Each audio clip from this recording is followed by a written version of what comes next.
Assalamualaikum warahmatullahi wabarakatuh.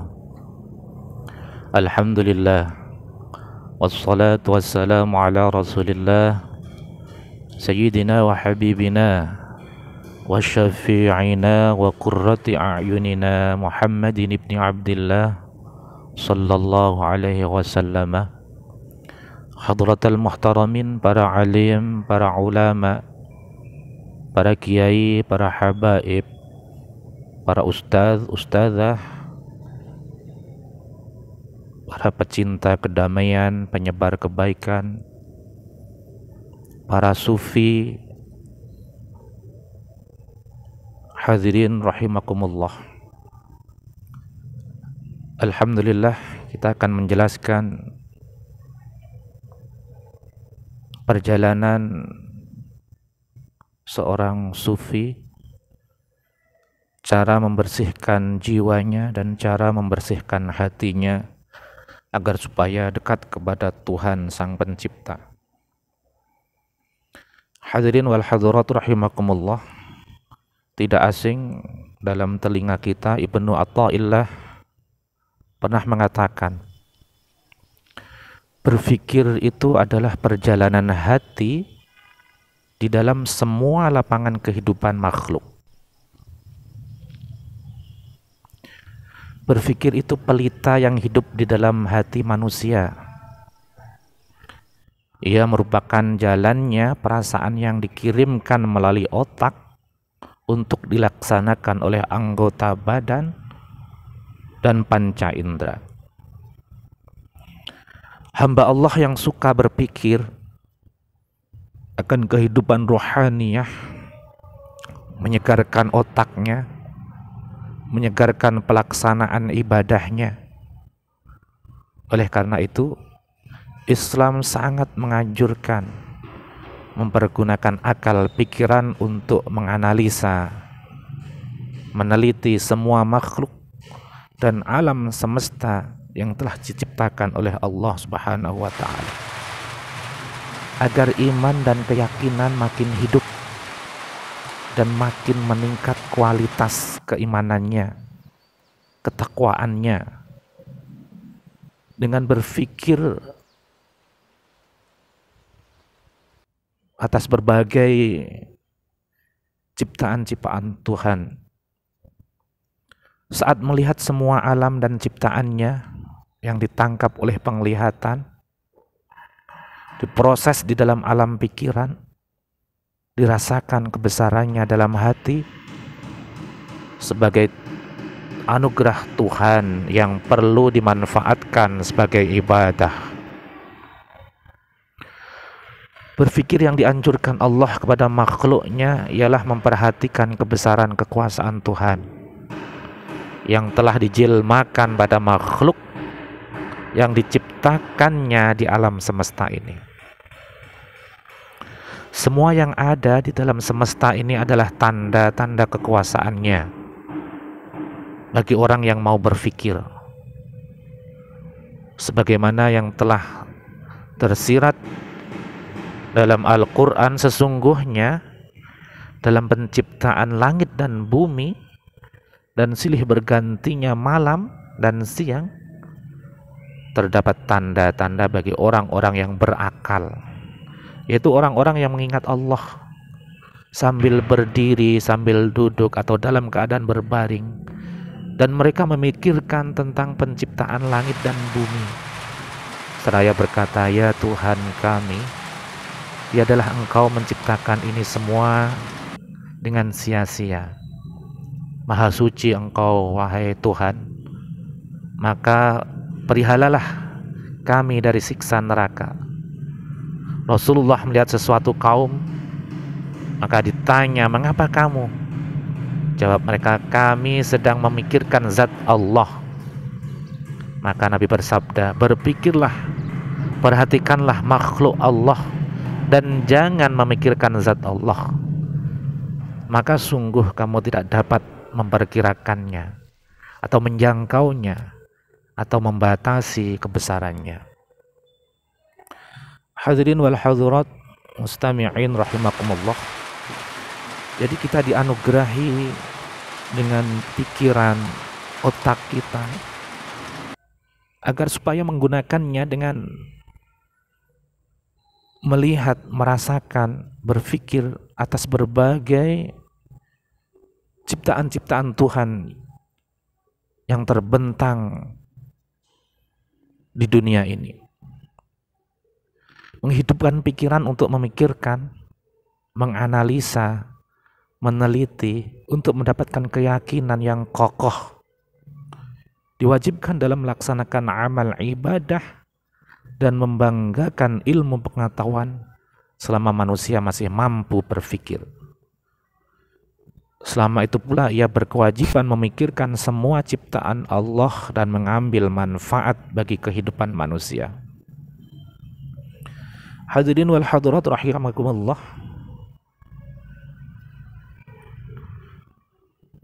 Selanjutnya Ibnu Athaillah membagi berpikir itu dalam dua macam. Sebagaimana yang diungkapkan, berpikir itu ada dua macam. Pikiran yang timbul dari iman atau percaya, dan pikiran yang timbul karena melihat kenyataan. Maka yang pertama bagi orang salik yang menuju ke jalan Allah melalui berbagai ibadah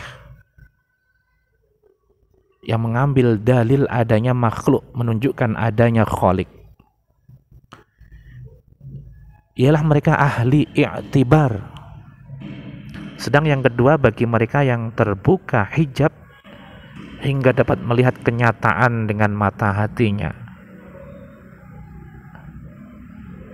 sehingga dia terbuka hatinya, bisa ma'rifat kepada Allah Subhanahu wa taala dan bisa melihat, merasakan apapun yang akan terjadi di dunia ini.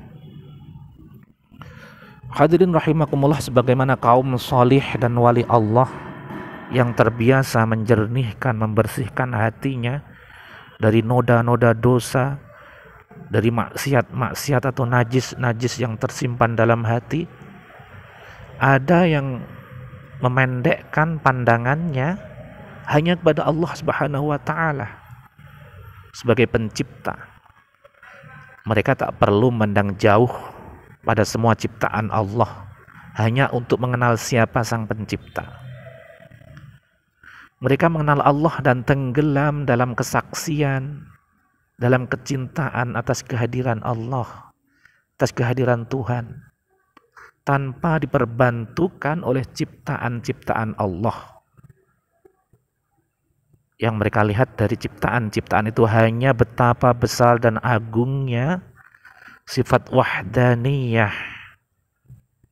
yang Allah miliki.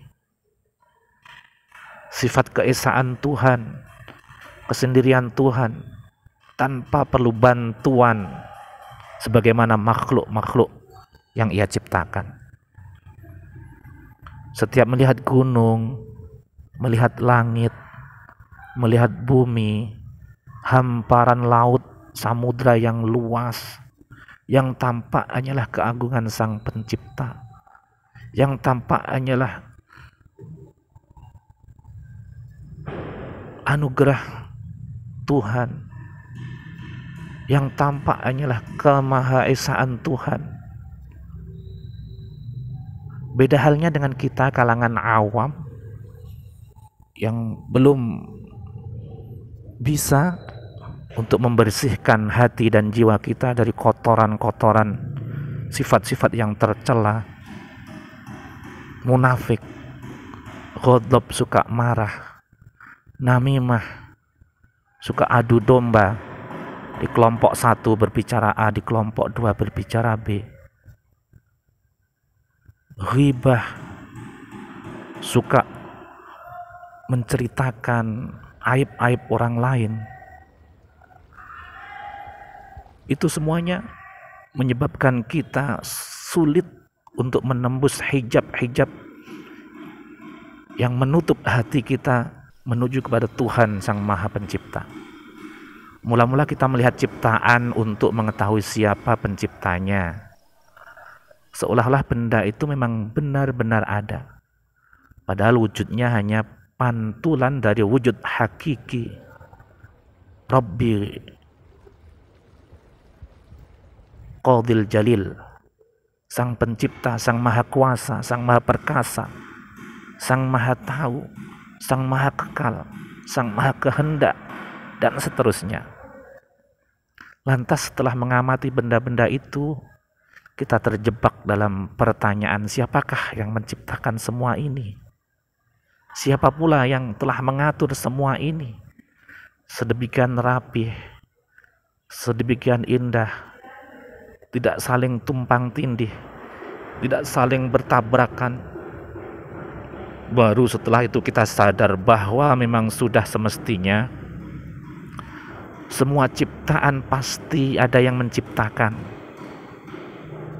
Baru setelah berpikir melalui proses perenungan yang panjang, kita baru menyadari bahwa Allah sebagai zat sebaik-baiknya pencipta. Hadirin wal hadirat rahimakumullah, itulah perjalanan pengenalan manusia yang awam, yang tidak terbiasa mensucikan hati batinnya dari noda-noda kotoran, maksiat-maksiat yang tersimpan dalam hati, sehingga melalui perjalanan yang panjang, bahkan ada yang bisa menemukan kebesaran Tuhan, bahkan ada yang sampai jauh tidak bisa menemukan. Lain dengan para sufi, para wali, para aulia yang terbiasa menjalankan, membersihkan hatinya sehingga dengan mudah untuk menemukan Tuhannya. Dia tidak sedetik pun hatinya berpaling kepada Tuhannya.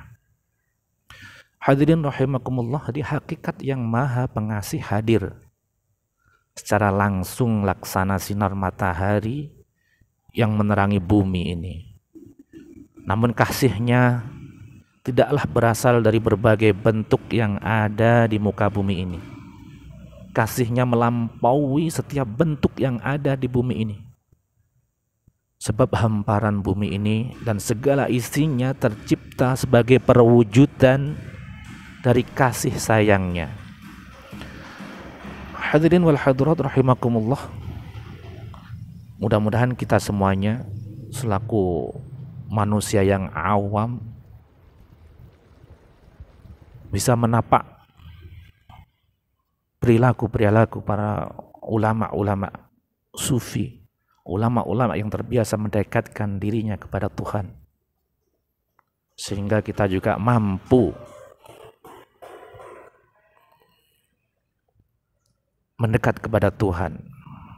Amin ya rabbal alamin. Terima kasih. Assalamualaikum warahmatullahi wabarakatuh.